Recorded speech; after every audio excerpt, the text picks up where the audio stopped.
Olá, tudo bom?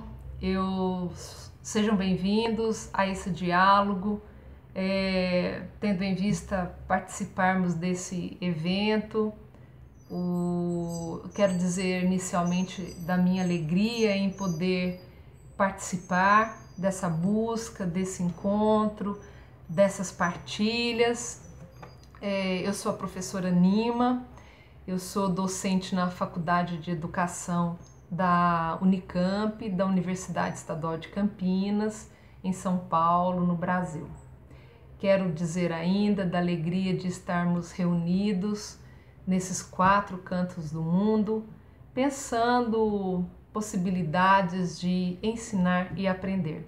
Esse é um pouco do trabalho que eu enviei para esse evento que nos reúne.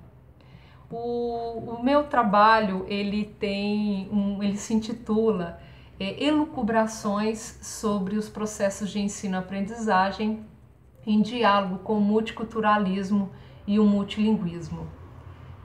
São diálogos iniciais que partem realmente de elucubrações que eu venho me entregando por alguns anos e por alguns caminhos trilhados nessa busca incessante de ensinar e aprender. Como esses processos acontecem cotidianamente nas sociedades, nos tempos, nos espaços nos quais nós nos inserimos, nos quais nós convivemos. Eu vou citar Paulo Freire quando ele diz que não há saber mais ou menos, que há saberes diferentes. Essa é uma premissa importante para pensarmos como eu estou esquadrinhando os processos de ensino-aprendizagem.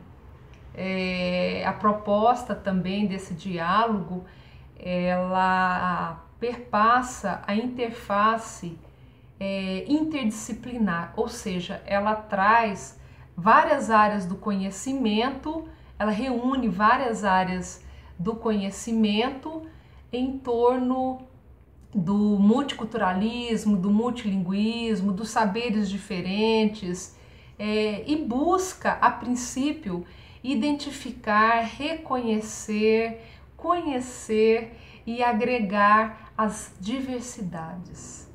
Esse mundo, esse universo a se descobrir dos processos nos quais se encadeiam as dimensões do ensino, da aprendizagem, as dimensões do humano.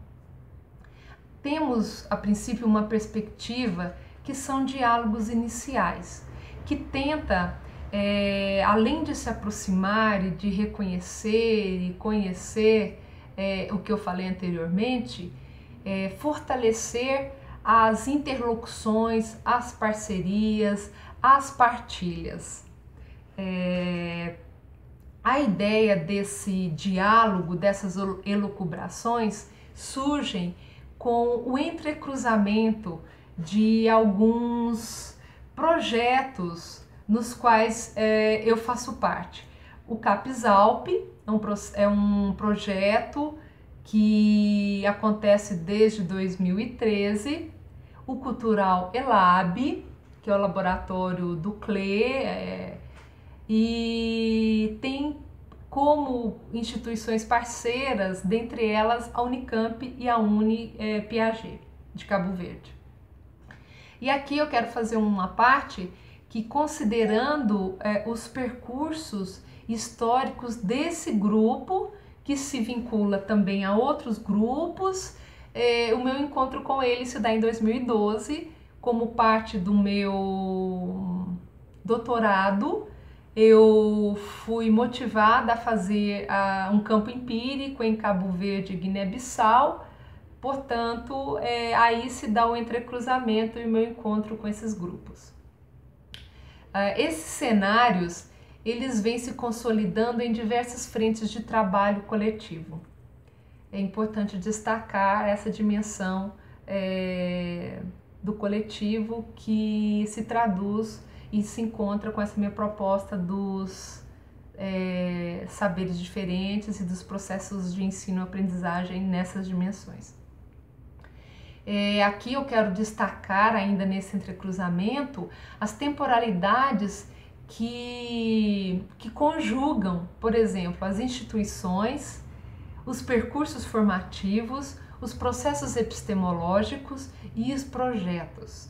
Eles coadunam com utopias, como, por exemplo, os desafios de ensinar, de aprender, de perceber com as realidades distintas, as diversidades, as diferenças, as adversidades em suas múltiplas manifestações, criações e produções de conhecimento.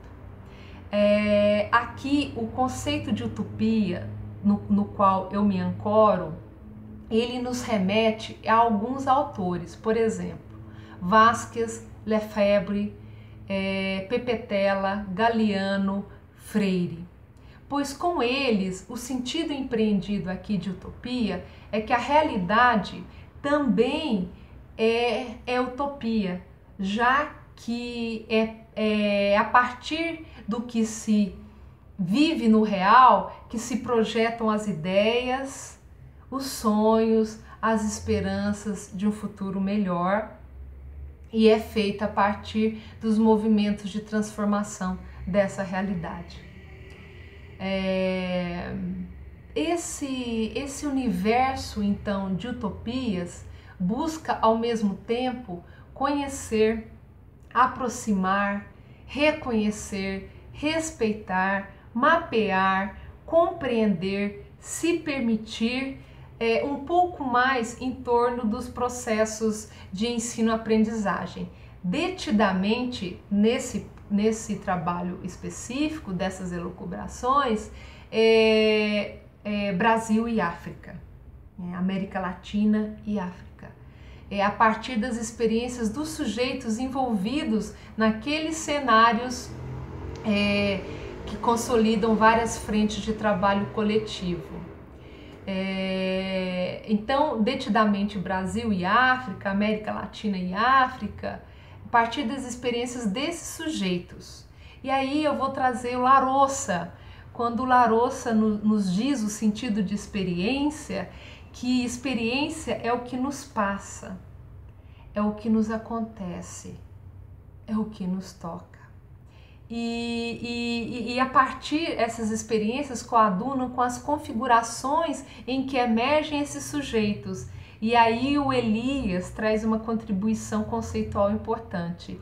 Ele expressa que configurações são o que chamamos de sociedades, são as redes em interdependência.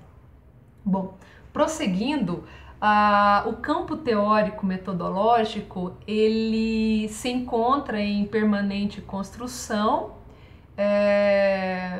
se apoia em uma perspectiva processual de pesquisa, de aprendizagem, de abrir diálogos, e também se ancora nos aportes de uma abordagem qualitativa, tendo em vista que os objetivos principais se pautam mais pelos processos do que pelos resultados. No tocante, aqui detidamente agora sobre ensino-aprendizagem, são diálogos iniciais. E as relações entre ensinar e aprender, considerando que elas não se dão apenas entre os sujeitos e as questões do processo de leitura, escrita, soma, interpretação, ou seja, esses símbolos cognitivos, mas sim uma dimensão dos processos de ensinar e aprender, das relações de ensinar e aprender dos seres humanos, com suas histórias, com seus percursos únicos.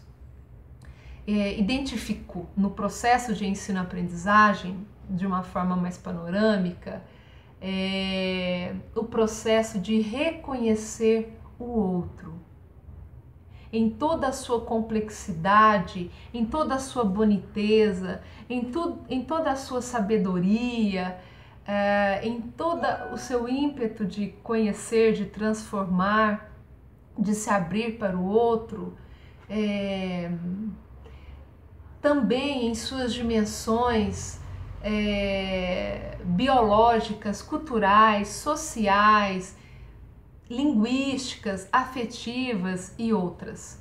Ou seja, não é apenas a relação entre educador e educando, entre aluno e professor, mas sim e sobretudo a relação em que os saberes são construídos juntos.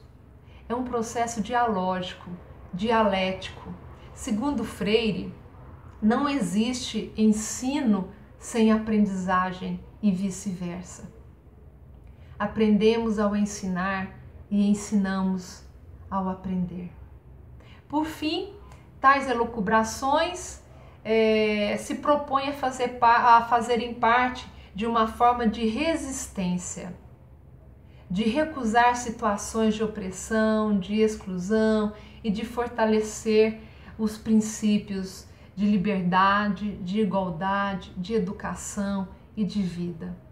É uma luta ininterrupta por um mundo mais justo, mais solidário, por sociedades menos autoritárias, um mundo mais feliz e amoroso. E para encerrar, como diria Patativa do Assaré, cante lá que eu canto cá. E para terminar, eu vou ler um trecho do Tiago de Mello, que está publicado no Educação como Prática da Liberdade, quando ele nos diz o seguinte: peço licença para terminar soletrando a canção de rebeldia que existe nos fonemas de alegria, canção de amor geral que eu vi crescer nos olhos do homem que aprendeu a ler o mundo antes de ler a palavra. Muito obrigada, bom evento a todos, seguimos proseando.